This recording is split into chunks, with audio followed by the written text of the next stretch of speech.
Hello students, আমার চ্যানেলে তোমাদেরকে স্বাগত। শুরু করছি 2027 মাধ্যমিক পরীক্ষার্থীদের জন্য একটি ইতিহাসের ক্লাস। তো ক্লাস 10-এর ইতিহাসের শর্ট প্রশ্নের ক্লাস করছিলাম টেক্সট বই খুঁটিয়ে। তো এখন তোমাদের সামনে দেখো চতুর্থ অধ্যায়, ইতিহাসের যে চতুর্থ অধ্যায় আছে সংঘবদ্ধতার গোড়ার কথা, বৈশিষ্ট্য বিশ্লেষণ, এই অধ্যায় থেকে টেক্সট বই খুঁটিয়ে শর্ট প্রশ্ন করছিলাম। আজকে করবো 3 নম্বর পর্ব, ঠিক আছে?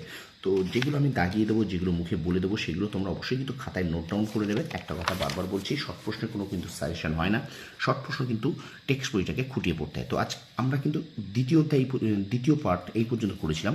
তো এখান থেকে আমরা 3 নম্বর পর্ব শুরু করব। তো দেখো, এখানে একটা বড় প্রশ্ন তোমাদের সামনে তার মাঝে আলোচনা করে দিই, যে সিপাহী বিদ্রোহ সম্পর্কে শিক্ষিত বাঙালি সমাজের মনোভাব। এটা কিন্তু একটা ভীষণ ইম্পর্টেন্ট একটি প্রশ্ন, এটা কিন্তু পরীক্ষায় দেয় 4 নম্বরে, সিপাহী বিদ্রোহ সম্পর্কে শিক্ষিত বাঙালি সমাজের মনোভাব। তো দেখো, টেক্সট বইতে খুব সুন্দরভাবে নোটটা কিন্তু দেওয়া আছে, ঠিক আছে? ঠিক আছে, খুব সুন্দরভাবে কিন্তু নোটটাকে দেওয়া আছে, দেখে নেবে। ওকে ওকে, দেখে নাও। আচ্ছা, এবারে আমি একটুখানি এটাকে একটু স্কিপ করে নোটটা তোমরা একটু লিখে নেবে খাতায়, ঠিক আছে? আরও একবার তোমাদের সঙ্গে দেখো, সিপাহী বিদ্রোহ সম্পর্কে শিক্ষিত বাঙালি সমাজের মনোভাব, ঠিক আছে? এই নোটটা খুব সুন্দরভাবে দেওয়া আছে, ঠিক আছে? তো চলো এবার আমরা শর্ট প্রশ্ন যে ক্লাসটা করবো সেটাই আসলে কথা। তো এখানে দেখো, সিপাহী বিদ্রোহের চরিত্র এবং প্রকৃতি।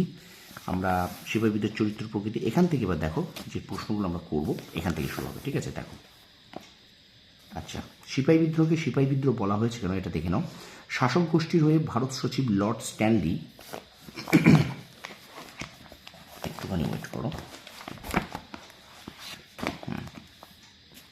দেখো, শাসক গোষ্ঠীর হয়ে ভারত সচিব লর্ড স্ট্যানলি ও ইংরেজ লেখক চার্লস রেইক্স 1857 খ্রিস্টাব্দে বিদ্রোহকে সিপাহী বিদ্রোহ বলে প্রথম ঘোষণা করেন।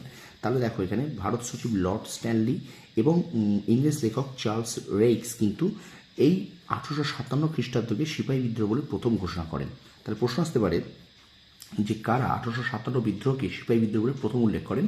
না, লর্ড স্ট্যানলি এবং চার্লস রেইক্স। এই মতকে সমর্থন করেন জন লরেন্স, হরিশ্চন্দ্র মুখোপাধ্যায়, দুর্গাদাস বন্দ্যোপাধ্যায়, দাদাভাই নৌরোজি প্রমুখ। এদের মতে এই বিদ্রোহ শুরু থেকে শেষ পর্যন্ত পরিচালনা করেছিল ভারতীয় সিপাহীরা। তাদের মতে সমাজের সকল শ্রেণীর মানুষ এতে যোগদান করেনি, ঠিক আছে? এবার দেখো, এখান থেকে জাতীয় বিদ্রোহ, শুধু শর্ট প্রশ্নের জন্য কিন্তু এগুলো পড়ছি আমরা। দেখো, সিপাহী বিদ্রোহকে সর্বপ্রথম একটি জাতীয় বিদ্রোহ বলে ঘোষণা করেন ব্রিটিশ সাংসদ বেঞ্জামিন ডিসরেলি। এটা কিন্তু ভীষণ ইম্পর্টেন্ট, যে সিপাহী বিদ্রোহকে সর্বপ্রথম জাতীয় বিদ্রোহ বলে ঘোষণা করেন কে? না, বেঞ্জামিন ডিসরেলি। দেখো, এই যে এখান থেকে এই পর্যন্ত দাগিয়ে দিলাম, এই লাইনটাকে তোমরা খাতায় নোট করে নাও, বা তোমরা এভাবে প্রশ্ন আকারে লিখতে পারো যে সিপাহী বিদ্রোহকে সর্বপ্রথম একটি জাতীয় বিদ্রোহ বলে ঘোষণা করেন কে? উত্তর হয়ে যাবে কিন্তু বেঞ্জামিন ডিসরেলি। এই মতে সমর্থক ছিলেন Karl Marx, Alexander Duff, J B Norton, Malleson প্রমুখ, ঠিক আছে? আচ্ছা, এবার দেখো, অন্যদিকে উক্ত মতের বিরোধিতা করে ঐতিহাসিক ডক্টর জুডিথ ব্রাউন বলেছেন 1857 খ্রিস্টাব্দে বিদ্রোহ কেবল উত্তর ভারতে সীমাবদ্ধ ছিল। ঐতিহাসিক রমেশচন্দ্র মজুমদারের মতে এই বিদ্রোহের সময় ভারতীয়দের মধ্যে কোনো জাতীয় চেতনা অনুপ্রবেশ করেনি। আবার ডক্টর সুরেন্দ্রনাথ সেনের লেখা গ্রন্থ 1857 এই বিদ্রোহ জাতীয় বিদ্রোহ হিসেবে পরিগণিত হয়নি। তাহলে এখান থেকে একটা প্রশ্ন আসবে যে এই যে 1857 বইটার নাম একবার ভালো করে দেখে নাও। 1857 গ্রন্থটি কার লেখা? না, গ্রন্থটি কিন্তু সুরেন্দ্রনাথ সেনের লেখা। কি বললাম? 1857 গ্রন্থটি কার লেখা? ডক্টর সুরেন্দ্রনাথ সেনের লেখা। এটা কিন্তু তোমরা অবশ্যই নোট করে নেবে, ঠিক আছে? তারপর দেখো, প্রথম স্বাধীনতা যুদ্ধ। দেখো, ভারতের মহান বিপ্লবী বিনায়ক দামোদর সাভারকর তাঁর the Indian War of Independence গ্রন্থে 1857 খ্রিস্টাব্দ বিদ্রোহকে ভারতের প্রথম স্বাধীনতা যুদ্ধ বলে ঘোষণা করেছেন। তাহলে 1857 খ্রিস্টাব্দে বিদ্রোহকে ভারতের প্রথম স্বাধীনতা যুদ্ধ বলে ঘোষণা করেছেন কে? না, বিনায়ক দামোদর সাভারকর। প্রশ্নটা আমি আবার বলছি, 1857 খ্রিস্টাব্দে বিদ্রোহকে ভারতের প্রথম স্বাধীনতা যুদ্ধ বলে ঘোষণা করেছেন কে? বিনায়ক দামোদর সাভারকর। এবং the Indian War of Independence এই গ্রন্থটি কার লেখা? ডক্টর বিপ্লবী বিনায়ক দামোদর সাভারকরের লেখা, ঠিক আছে? আচ্ছা, এবার দেখো, যদিও এই মতে বিরোধিতা করে ডক্টর রমেশচন্দ্র মজুমদার, তিনি তাঁর the sepoy mutiny and the revolt of 1857, দেখো এটা মনে রাখবে, এই সিপাহী বিদ্রোহ করতে ভারতের স্বাধীনতা আন্দোলন বলতে অস্বীকার করেছেন। তাহলে এখানে প্রশ্ন দেবে যে the sepoy mutiny and the revolt of 1857 গ্রন্থটি কার লেখা? ডক্টর রমেশচন্দ্র মজুমদারের লেখা। তো আমি আবার বলছি তোমাদের, the sepoy mutiny and the revolt of 1857 গ্রন্থটি কার লেখা? ডক্টর রমেশচন্দ্র মজুমদারের লেখা, ঠিক আছে? আচ্ছা, এবার এখান থেকে চলো আমরা চলে যাই, এখান থেকে একটু স্কিপ করে আমরা চলে যাবো। দেখো এখানে এই যে ডক্টর রুদ্রাংশু মুখার্জি তার অযোধ্যা ইন রিভল্ট 1857-1858 গ্রন্থে, এইটা একটু মনে রাখবে যে অযোধ্যা ইন রিভোল্ট 1857-1858 গ্রন্থটি কার লেখা না রুদ্রাংশু মুখার্জির লেখা। ঠিক আছে, তো দেখো এখান থেকে কিন্তু আমরা অনেকগুলো বইয়ের নাম পেলাম, অনেক প্রায় 2-3টে বইয়ের নাম পেলাম। ঠিক আছে, এখান থেকে দেখো 1857 গ্রন্থটি কার লেখা, সুরেন্দ্রনাথ সেনের লেখা। আচ্ছা, the Indian War of Independence গ্রন্থটি কার লেখা, বিনায়ক দামোদর সাভারকারের লেখা। 1857 খ্রিস্টাব্দে বিদ্রোহকে ভারতের প্রথম স্বাধীনতা যুদ্ধ বলে ঘোষণা করেছেন কি, বিনায়ক দামোদর সাভারকার। আচ্ছা, তারপর দেখো the সিপয় mutiny and the revolt of 1857 গ্রন্থটা কার লেখা, ডক্টর রমেশচন্দ্র মজুমদারের লেখা। ঠিক আছে, আর এখানে যে বইটার নাম পেলাম অযোধ্যা ইন রিভোল্ট 1857-1858 গ্রন্থটি কার লেখা, ডক্টর রুদ্রাংশু মুখার্জির লেখা। ঠিক আছে, তো এইভাবে তোমরা পড়বে, অবশ্যই ভালো করে পড়বে।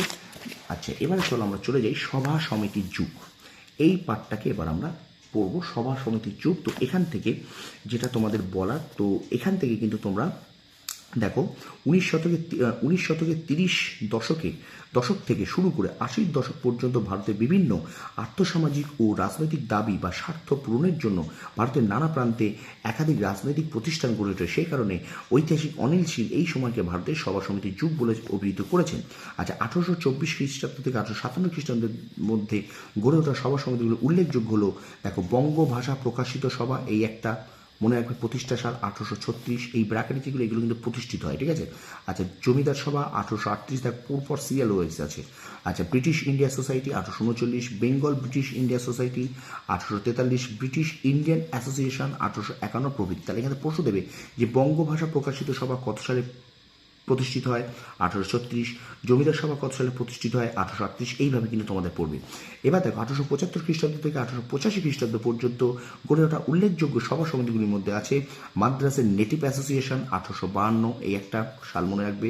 আচ্ছা, বোম্বাই নেটিভ অ্যাসোসিয়েশন, এটা মনে রাখবে 1852, পুনা সার্বজনীন সভা 1870, হিন্দু মেলা 1867, ইন্ডিয়ান লীগ 1875, আচ্ছা ভারত সভা 1876, আচ্ছা ইন্ডিয়ান ন্যাশনাল কনফারেন্স এটা কিন্তু 1883, মাদ্রাস মহাজন সভা 1884। প্রত্যেকটা কিন্তু এখানে তোমাদেরকে মনে রাখতে হবে।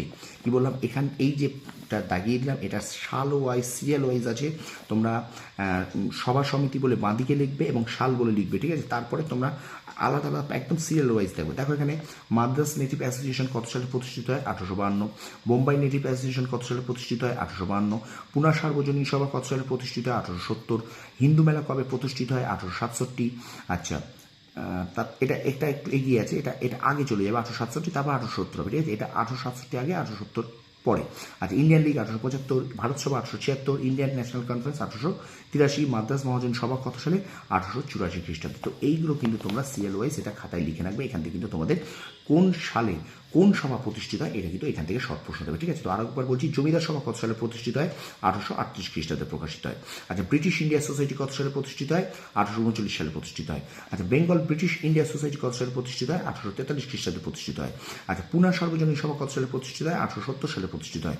ভারত সভা কবে প্রতিষ্ঠিত হয় না 1876 সালে প্রতিষ্ঠিত হয়। তো এইভাবে পড়বে। ঠিক আছে, তো এখানে এই পর্যন্ত আজকে ক্লাসটা শেষ করলাম, আজকে 3 নম্বর ক্লাস শেষ হলো। ঠিক আছে, তো ভিডিওটা ভালো লাগলে অবশ্যই লাইক করবে, কমেন্ট করবে, বন্ধুদের মাঝে বেশি করে শেয়ার করবে। আর আমি যেভাবে তোমাদেরকে বলে দিচ্ছি, যেভাবে দাগিয়ে দিচ্ছি, এগুলোকে তোমরা অবশ্যই খাতায় নোট করে নেবে। ঠিক আছে, দেখবে শর্ট প্রশ্নের কোনো রকম কিন্তু তোমাদের অসুবিধা হবে না। ঠিক আছে, তো ভিডিওটা ভালো লাগলে লাইক কমেন্ট শেয়ার অবশ্যই চাই।